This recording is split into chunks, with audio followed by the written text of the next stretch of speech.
Tucked away in the far back corner of your local neighborhood hardware store sits a modest crystalline dust that cost less than a single small chocolate bar.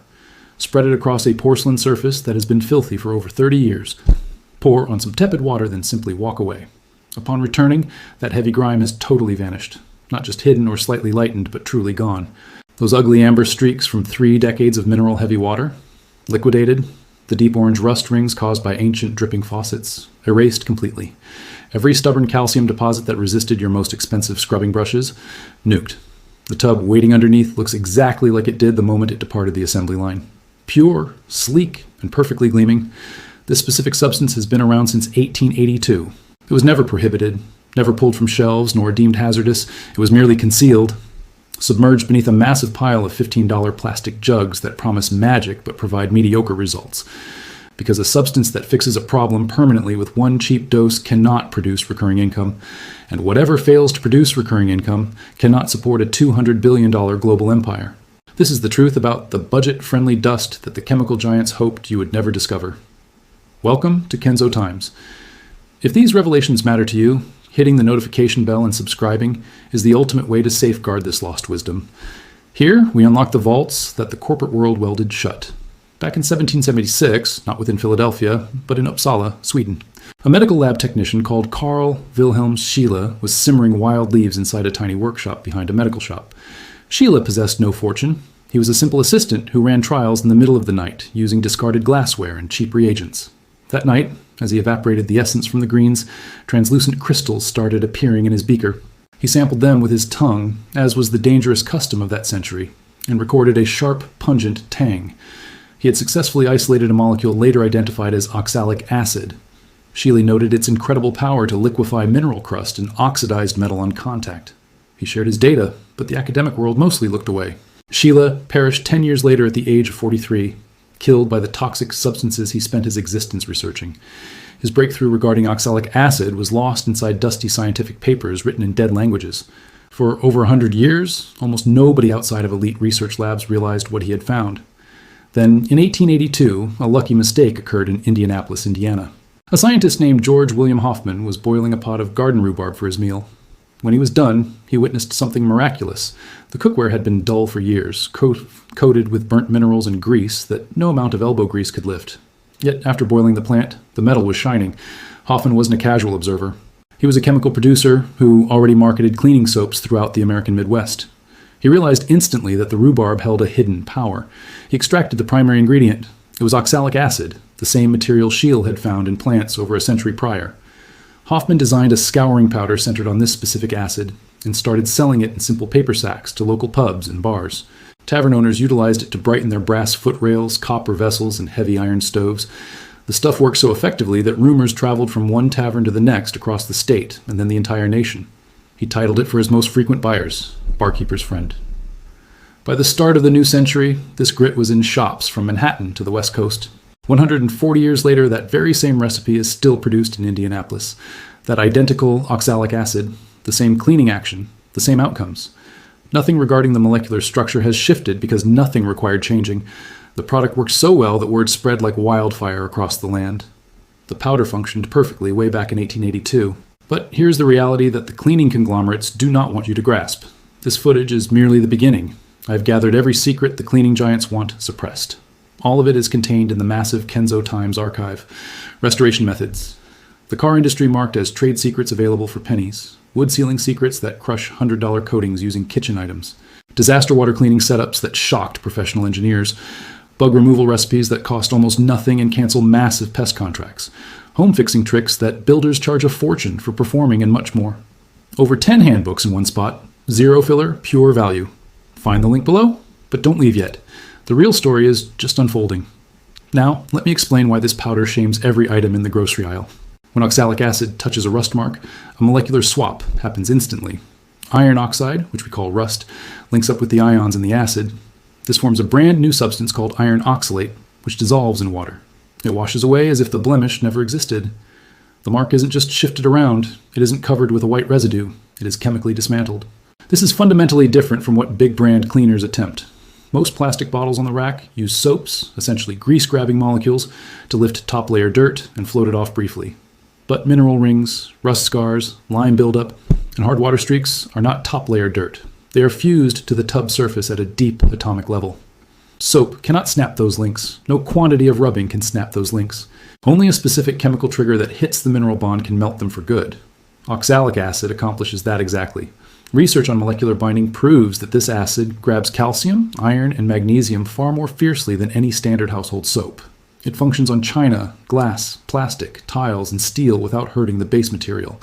This is why one use of a $2 powder does what 50 tubs of foam cannot. The statistics reveal the actual truth. A typical jug of name-brand bathroom soap costs between $8 and $15. The usual American home buys 6 to 12 of these jugs every single year. That totals roughly $70 to nearly $200 yearly on stuff that hides stains but never kills them. Over 10 years, one household wastes between $700 and $1,800 on bathroom soaps alone. A single $2 tub of this acid powder holds enough grit for dozens of uses and survives a full calendar year. The price per use is calculated in cents, not dollars. But it gets uglier. When stains finally grow too deep for plastic sprays to fix, people call a contractor. The tub painting industry bills between $300 and $600 for one single job. Replacing a tub begins at $1,500 and can hit $8,000 with labor and plumbing. All of this, every single cent, could have been avoided by a powder that costs less than a latte. And this is precisely where the narrative gets dark. If you have listened this far, you already understand more about sink chemistry than nearly all homeowners. Subscribe and send this to someone who is still throwing cash away on items that fail. Every secret the giants buried is inside the massive archive. The link is below. Now, stay focused. The following section is the most intense. So here's the puzzle that should keep chemical executives awake tonight. If a powder that costs under $1 totally erases every kind of tub stain, why is the cleaning section 50 feet long? The worldwide home cleaning industry makes over $200 billion in sales every single year. Surface sprays alone make up over $68 billion of that total. Bathroom items are one of the fastest moving parts of the whole market. Titans like Clorox and SC Johnson control the shelf space in every single store.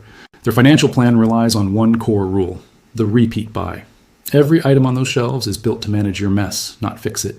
A spray that cleans top dirt today ensures you buy more next month. A foam that temporarily brightens your porcelain ensures you return to the store in weeks. If any of these bottles actually fix the stain for good, you would never purchase another one. And a buyer who never returns is a buyer who produces zero future profit. Oxalic acid is a fatal danger to this whole system. You cannot build brand fame around a dust that fixes the issue once. A customer who never comes back is a customer who generates zero revenue. You cannot sell subscriptions for a tool that makes itself obsolete after one use. You cannot bill $15 for a spray when a $1 dust does it better, faster, and for good. So what does the giant do? They don't ban it. They don't fight it openly. They do something much smarter. They ignore it. They saturate the shops with hundreds of rival items in flashy bottles with famous faces and fancy names. They burn billions on ads that teach people to think cleaning is a weekly chore, needing special branded tools. They make the cleaning section so chaotic, so packed, and so loud that a plain white tub of acid sitting on the bottom shelf stays hidden. This isn't a theory. This is shelf space reality. A $2 tool that works once makes $2 total. A $15 spray that needs buying every 3 weeks makes hundreds of dollars per home over a decade. The logic is basic. The motive is obvious. The result is an entire world of people who never learned about oxalic acid. Meanwhile, the pros have utilized this grit for decades. Luxury hotels use acid blends to fix tubs between travelers. Boat crews use it to strip mineral crust from plastic hulls. Woodmasters use it to pull out watermarks and fix old timber. Factory cleaners buy it in 50-pound bags because nothing else hits that hard. The experts know, the giants know. The only people kept in the dark are those paying $15 for soaps that do nothing. That is the part that should trigger your anger. Here is how you fix it. Go to the hardware store, walk past the soap section, find the paint area or the wood fix area. Search for a tub named oxalic acid or wood bleach. It costs roughly $2. Bring it home. Put on heavy gloves and goggles because this is a real acid and needs care. Stir 2 spoons of dust into a quart of warm water. Mix until clear. Ensure your room has fresh air. Open a door or turn on the fan. Rub the liquid on the dirty spots of your tub using a pad. Let it rest for 20 minutes. For massive stains from decades of use, let it rest for 30. Do not scrub. The chemistry handles the labor for you. The acid is already snapping the mineral links at the atomic level. After the rest, wash the whole area well with fresh water. Check your tub. The yellow is gone. The rust is gone. The crust is gone. You're seeing the actual original surface that was buried for years. For truly old stains, do it a second time. make the mix a bit stronger, and go again.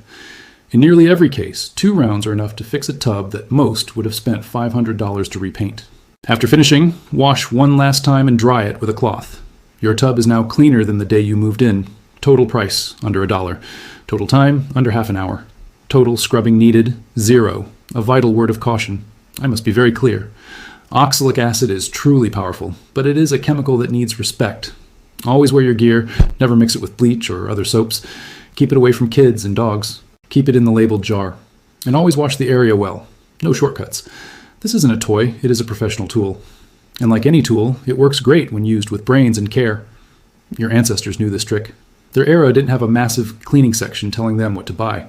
They had a tin of grit under the sink and their homes were perfect. Then the industry expanded, the ads grew, the shelves filled up. And a simple, final fix was slowly shoved to the back of the shop and buried under a kingdom of repeat products. The dust didn't fail.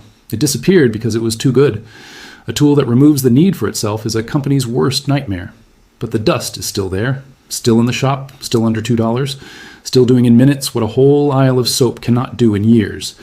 The facts didn't shift. The science didn't die.